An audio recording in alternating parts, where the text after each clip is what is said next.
This is a quick video that we're going to make to accompany the sale of a rear axle assembly complete with final drives left and right side for Caterpillar 120M. As you can see, this unit suffered an engine fire. I apologize for the wind. Since everything was located above rear axle assembly, our experience has been that the components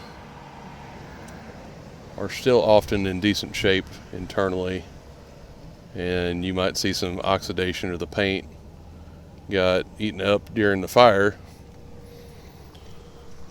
but it should still be good.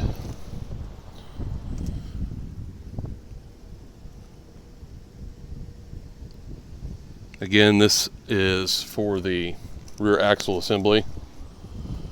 The tandems, chains inside, sprockets, and brakes on both sides are listed as a separate kit.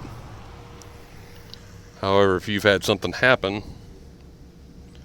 and can use the complete axle in both rear tandems as a complete assembly, we can probably cut you a deal on that.